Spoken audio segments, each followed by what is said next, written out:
प्रिय मित्र, जय मसीह की। आइए हम उत्पत्ति की किताब उसके 39वें अध्याय के कुछ पदों को देखते हैं और वो पद हैं 20 पद से आगे हम बढ़ेंगे। और 20 पद से हमें पता चला है कि यूसुफ के स्वामी पोतीपर ने उसे राजा के कैदियों के साथ बंदी गृह में डलवा दिया। मेरा आप सवाल है या मैं इस प्रकार से कहना चाहता हूँ, क्यों नहीं यूसुफ को एक साधारण से बंदी गृह में डलवाया गया?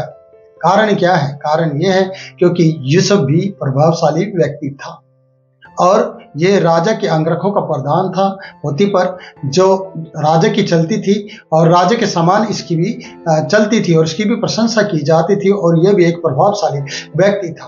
और प्रभावशाली व्यक्ति हमेशा एक ऊंची सोच रखते हैं और उसने राजा के कैदियों के साथ इसे वहां पर उस बंदी गृह में डलवाया, और ये परमेश्वर की योजना में था क्योंकि वहां पर भी परमेश्वर अपने कार्य को करना चाहता है यूसुफ के द्वारा। जब हम पढ़ते हैं प्रियो, वहां लिखा है पर यहोवा यूसुफ के संग संग रहा और उस पर करुणा की। देखिए, पोतीपर के घर परमेश्वर था यूसुफ के संग, और कैदियों के संग जहां इसे यूसुफ को डाला गया राजा के कैदियों के साथ, वहां बंदी गृह में भी परमेश्वर यूसुफ के संग संग था। मैं ऐसे कहना चाहता हूं प्रियो, ये बड़ी प्रार्थनाओं के द्वारा, राहेल की प्रार्थनाओं के द्वारा, जब राहेल ने अपने पति से कहा मुझे भी पुत्र दे, जब लिया को पुत्र हो रहे थे और इसके कोई पुत्र नहीं था, इसके पास कोई बेटा बेटी नहीं थी, तब इसने कहा मुझे भी पुत्र दे, नहीं तो मैं मर जाऊंगी। तब उसने याकूब ने इस प्रकार से कहा था, क्या मैं परमेश्वर हूं? क्या मैंने तेरी खोक बंद कर रखी है? परमेश्वर ने ही तेरी खोक को बंद किया है। और परमेश्वर ने उसकी बात को सुना और परमेश्वर ने उसकी सुधी ली और उसे जेठा पुत्र दिया यूसुफ। और परमेश्वर की नजर यूसुफ पर थी प्रियो, और यूसुफ के संग बचपन से लेकर वो उसके संग चलता रहा। जब भाई लोग उसके साथ गलत कर रहे थे, उसे ईर्ष्या करते थे, उसे चिढ़ते थे, तब भी परमेश्वर उसके संग था। जब उन्होंने दूर से देखा स्वप्न देखने वाला आ रहा है, तब भी परमेश्वर उसके संग था। जब उसे गड्ढे में डाल दिया गया, तब भी परमेश्वर उसके संग था। जब इस्माइलियों के हाथ उसे बेच दिया गया, तब भी परमेश्वर था। जब इस्माइलियों के हाथ से पोतीपर ने उसे मोल लिया, तब भी परमेश्वर के संग था। और जब वो पोतीपर के घर में काम कर रहा था, तब परमेश्वर उसके कार्य को सबक कर रहा था और परमेश्वर उसके संग संग था।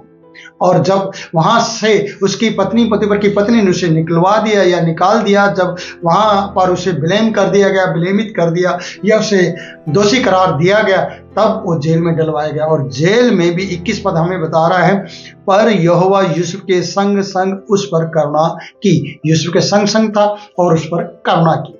क्यों? क्योंकि वो निर्दोष था, उसने कोई पाप नहीं किया था और परमेश्वर से प्यार कर रहा था। और परमेश्वर इज़राइल को तैयार कर रहा था यूसुफ के द्वारा, भविष्य की बातें उसके द्वारा प्रकट कर रहा था कि एक महाअकाल में किस तरीके से वो लोगों को बचा सकता है, उसके लिए वो तैयार कर रहा था। प्रियो, मैं ये कहना चाहता हूँ कि कोई कभी भी जब परमेश्वर आपके लिए कुछ अच्छा करना चाहता हो, कोई आसानी से कुछ भी होने वाला नहीं है। आपको कई बार ऐसा लगेगा कि आप ऐसी परिस्थिति से गुजर रहे हैं जिसमें आपको कुछ भी समझ में नहीं आ रहा है। मुझे नहीं लगता कि यूसुफ कुछ समझ पा रहा होगा। यूसुफ अपने आप को शायद दोष दे रहा होगा या नहीं दे रहा होगा, या ऐसा सोचता होगा कि परमेश्वर मैंने पाप नहीं किया, मुझे जेल में डलवा दिया गया। लेकिन परमेश्वर को कभी भी शर्म नहीं आएगी आपके साथ पोतीपर के घर रहने में, कभी भी शर्म नहीं आएगी आपके संग जब वो जेल में हो। वो पोतीपर के से जेल में गया यूसुफ, और यूसुफ के संग परमेश्वर है, तो उसे शर्म नहीं आएगी कि मैं यूसुफ के संग संग रहूं जेल के अंदर। क्यों? क्योंकि वो जानता है कि मैं अपने प्रियजन के संग रहने से उन्हें आशीष दूंगा और उन्हें प्रभावशाली बनाऊंगा। पर ये मैटर और ये बात आपकी समझ से बाहर रहेगी जब तक वो अपने लक्ष्य को पूरा ना कर ले, जब तक परमेश्वर अपनी योजना को पूरा ना कर ले, तब तक आपको और मुझे और बहुत से लोगों को समझ में नहीं आएगा जो ऐसी परिस्थिति से गुजर रहे हैं, जिनको जेल में डलवा दिया गया हो, जिनको घर से निकाल दिया गया हो, जिनके भाई लोगों के कारण उनका हिस्सा उनसे छीन लिया गया हो, जिनको जब वो विश्वास में आए, मसीह के विश्वास में, तब उनके लोग उनके विरुद्ध में खड़े हो गए, उनके अपने प्रियजनों ने उन्हें छोड़ दिया हो, तब उनके समझ में नहीं आएगा। तो मैं कहना चाहता हूँ कि याद रखिएगा, इस वीडियो के माध्यम से मैं आपको बताना चाहता हूँ कि परमेश्वर आपके प्रति कोई बड़े बड़े काम करना चाहता है और आपको इन परीक्षाओं में से, इस आग की भट्टी में से गुजारना चाहता है। जैसे कि एक बीमार व्यक्ति को सीटी स्कैन के या एक्सरे के मशीन के सामने से गुजारा जाता है और उसकी सारी चीज़ों को जांच लिया जाता है, वैसे ही परमेश्वर इसे परख रहा है, परमेश्वर इसे जांच रहा है। और परमेश्वर एक 7 बार भट्टी पर ताई गई चांदी के समान इसकी चमक को बढ़ाता जा रहा है। ये जरा सा भी शर्मिंदा नहीं है, जरा सा भी ये परमेश्वर पर दोष नहीं लगा रहा है। और हमारे जिंदगी में कितनी बार परमेश्वर को दोष लगाने के मौके हमने गवाए नहीं होंगे, कितनी बार हमने मौके पे चौका मारा होगा, परमेश्वर को भला बुरा कहा होगा। लेकिन यूसुफ की जिंदगी से मैं एक भी शिकायत को नहीं देखता हूं और यूसुफ के संग संग परमेश्वर है और उस पर करुणा करता है। और हम जब आगे पढ़ते हैं, लिखा है कि यहोवा यूसुफ के संग संग रहा और उस पर करुणा की, और बंदीगृह के दरोगा के अनुग्रह की दृष्टि उस पर हुई। जैसे कि पोतीफर के अनुग्रह की दृष्टि यूसुफ पर हुई, वैसे ही दरोगा की दृष्टि यूसुफ पर हुई। सोचेगा, क्यों एक गुनाहगार को, जिसको अभी अभी ताजा ताजा व्यभिचार में करने के कारण या व्यभिचार कर रहा था जो व्यक्ति, उसे पकड़ लिया गया हो और उसे बंदीगृह में डाला हो, और उस पर अचानक से दरोगा अनुग्रह करे, दरोगा की दृष्टि उस पर आए। क्या किसी नए कैदी के ऊपर प्यार आ जाए किसी दरोगा को? हो सकता है ऐसा? नहीं प्रियो, जब तक परमेश्वर का प्यार आपके जीवन में नहीं है, जब तक परमेश्वर का अनुग्रह आपके जीवन में नहीं है, तो किसी भी दरोगा का या किसी भी सिपाही या किसी भी सैनिक का या किसी भी व्यक्ति का या किसी भी पड़ोसी का या किसी भी दास का या दासी का या विश्वासी का आपके ऊपर अनुग्रह नहीं आ सकता, जब तक परमेश्वर का अनुग्रह आपके ऊपर नहीं है। क्योंकि यहाँ यूसुफ के ऊपर परमेश्वर का अनुग्रह है, इसलिए दरोगा की दृष्टि उस पर हुई और उसका अनुग्रह, दरोगा का अनुग्रह यूसुफ पर हुआ।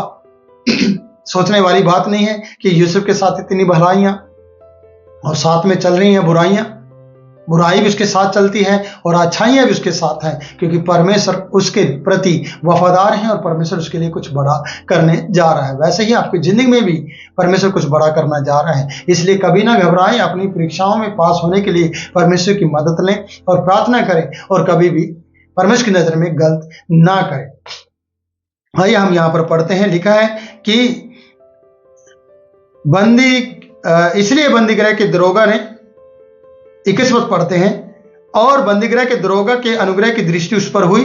22 पद, इसलिए बंदीगृह के दरोगा ने उन सब बंदियों को जो कारागार में थे, उन सब कैदियों को, उन बंदियों को जो कारागार में थे या जेल में थे, यूसुफ के हाथ में सौंप दिया। क्या यूसुफ को कैदियों की जरूरत थी कि यूसुफ उनको संभाले, या दरोगा को जरूरत थी एक ऐसे अगुवे की, ये एक ऐसे वफादार व्यक्ति की, एक ऐसे वफादार कैदी की जो निर्दोष हो और जो मेरे कैदियों को संभाल सके और मेरा कार्य भार हल्का हो सके? क्या एक दरोगा को जरूरत थी? हाँ, सच में उसे जरूरत थी, और परमेश्वर उसकी मदद कर रहा था दरोगा की, कि एक सही व्यक्ति उसे दे रहा था जो निर्दोष था, जो उसके कैदियों को संभाल सके और उनकी सुधि ले सके। और यहां पर लिखा है जो कारागार में थे यूसुफ के हाथ में सौंप दिए गए, और जो जो काम वे वहां करते थे वह उसी की आज्ञा से होता था। जो जो काम कैदी कर रहे थे वो यूसुफ की आज्ञा से होता था। प्रियो, यहां पर भी वो अधिकारी बन गया। पहले वो पोतीफर के घर का अधिकारी बना, परमेश्वर ने उसे बनवाया अधिकारी, फिर वो जेल में अधिकारी बना। कौन कैदी जेल में अधिकारी बन जाएगा? है कोई ऐसा यूसुफ के समान कि वो कैद में रहकर भी परमेश्वर की महिमा करे, कैद में रहकर भी वो लीडर के समान और अधिकारी के समान जिए? बहुत से लोग कैदी को मैंने देखा है जेल के अंदर दिन प्रतिदिन काम करते हैं और रोते रहते हैं और अपनी आत्मा को कोसते रहते हैं और अपने गुनाह को कोसते रहते हैं, या उन्हें गलत फंसाया गया तब वो अपने देवता को या अपने परमेश्वर को कोसते रहते हैं और दोष पे दोष लगाया करते हैं, और इस तरीके की जिंदगी वो लोग जिया करते हैं। पर यूसुफ को अधिकारियों के समान जीने के लिए परमेश्वर ने हियाव दिया है और उसके हाथ में वो बरकत दी है, वो आशीष दी है जो हम यूसुफ के हाथ में देखते हैं, उसके जीवन में देखते हैं कि सारे बंदी गृह में जितने भी बंदी हैं, जितने भी कैदी लोग हैं, सबका कार्य ये संभालता और सब कार्य जो भी सौंपा जाता है वो यूसुफ को, और यूसुफ उन्हें कार्य सौंपता है। उसकी मर्जी के बगैर कुछ भी नहीं होता है। क्या ऐसे कैदी के बारे में आपने सुना है? मैं आज एक पवित्र कैदी जो परमेश्वर की इच्छा में चल रहा है, जिसके प्रति परमेश्वर एक बड़ी योजना तैयार कर रहा है, वो है यूसुफ। जिसको हम यहाँ पर देखते हैं। इसलिए यूसुफ के हाथ में सौंप दिया और जो जो काम वे करते थे प्रियो, लिखा है उसमें जो कुछ भी था उसी के आगे से होता था। जो जो काम वो करते थे यूसुफ की मर्जी से होता था। अगले पद में हम चलते हैं। यूसुफ के वश में जो कुछ था उसमें से बंदीगृह के दरोगा को कोई भी वस्तु देखनी नहीं पड़ती थी। एक बड़ी बात और हो गई है, जैसे कि पोतीफर को कुछ भी देखना नहीं पड़ता था, सिर्फ रोटी के अलावा, खाने के अलावा सब कुछ यूसुफ देखता था। वैसे ही दरोगों को कुछ भी देखना नहीं पड़ता है। यूसुफ के होते हुए, एक वफादार व्यक्ति के होते हुए कैदियों को देखना नहीं पड़ रहा है और उसका काम हल्का हो गया है प्रियो, क्योंकि यूसुफ ने सारे काम को संभाल लिया है। यूसुफ पूरे मिस्र को संभालेगा, यूसुफ कनान को संभालेगा। यूसुफ ऐसे बहुत से अकाल पड़ा हुआ देश को संभालेगा जो सुकाल रहित हैं, जिनमें अकाल पड़ा है। सुकाल रहित देशों को संभालने के लिए परमेश्वर से तैयार कर रहा है, पर आसानी से नहीं कि उसे जाते ही राजगद्दी पर बैठा दिया गया, नहीं, उसके साथ बहुत कुछ गलत हो रहा है, लेकिन उस गलती पर कभी भी बुड़बुड़ाया नहीं है। जैसे कि हम मिस्रियों को देखते हैं, जब परमेश्वर के दास मूसा के द्वारा वो निकाले गए मिस्र से, जैसे कि आज ये मिस्र में आया है और मिस्र में इसका आदर मान सम्मान और क्योंकि परमेश्वर इसके संग है। परमेश्वर ने जो अब्राहम से कहा था कि 400 वर्ष तेरे पीढ़ी के लोग, तेरे वंश के लोग गुलाम रहेंगे, वो योजना में परमेश्वर को चला रहा है, पर इसके साथ सब गलत होते हुए भी ये अधिकारी बनकर जी रहा है और परमेश्वर इसकी मदद कर रहा है। इसलिए लिखा है कि दरोगों को कुछ भी देखना नहीं पड़ता था, क्योंकि यहोवा यूसुफ के साथ था। जब एक व्यक्ति के साथ या आपके साथ परमेश्वर बना होना, तो आपके अधिकारी, आपके ऊपर जितने भी ऑफिसर हैं, उनको कुछ भी देखने की जरूरत नहीं पड़ेगी, क्योंकि आपके अंदर एक परमेश्वर दिखता है और आपके अंदर वो खूबियां हैं। जिस कार्य को आपको सौंपा गया उस कार्य को आप बाखूबी निभा सकते हैं और आप कार्यों में कभी भी गलती नहीं करेंगे। इसलिए यूसुफ के संग यहोवा था और दरोगा इस बात को देख रहा था, जैसे कि पोतीफर ने भी यूसुफ के संग परमेश्वर को देखा था और जो कुछ वह करता था यहोवा उसको उसमें सफल कर देता था। जैसे कि हम यहाँ पर भी देखते हैं 3 पद में, यूसुफ के स्वामी ने देखा, पोतीफर की बात कर रहा हूं प्रियो, यहोवा उसके संग रहता है और जो काम वह करता है उसको यहोवा उसके हाथ से सफल कर देता है। आज दरोगा ने भी देख लिया है कि उसके हाथ के सारे कार्य सफल होते हैं और परमेश्वर उसके हाथों के द्वारा कार्य को सफल कर देता है। तो एक दरोगा को क्या चाहिए था? एक वफादार इंसान। आज परमेश्वर को एक अच्छा विश्वासी जो वफादार हो, एक अच्छा परमेश्वर का दास जो वफादार हो, जिस दास के हाथ से और जिस सेवक के और विश्वासी के हाथ से परमेश्वर अपने कार्य को सफल करे और उनका नाम करे कि यहोवा इनके संग है।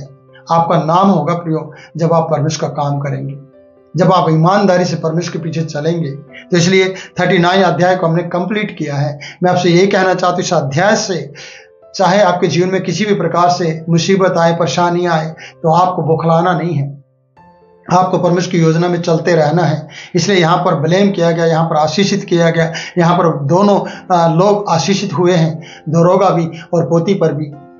और पोतीफर की पत्नी के द्वारा उसे घर से निकलवाया गया ताकि दरोगा आशीषित हो जाए, ताकि दरोगा के कैदी संभाले जाए, ताकि जो कैदी निर्दोष है उनके बारे में भी यूसुफ कुछ बात कर सके।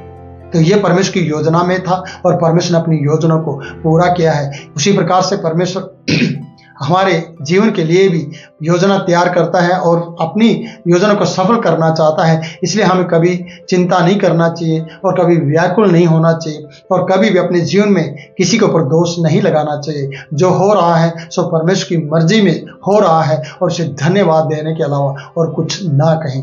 तो प्रभु आपका दिन बनाए और आपकी ज़िंदगी में कार्य करें। इस वीडियो को लाइक करें, शेयर करें, हमारे चैनल को सब्सक्राइब करें। प्रभु आपको बहुतायत से आशीष दे और आप कमेंट लिखकर बताएं कि आपने किस प्रकार से आशीष को पाया है। जय मसीह की।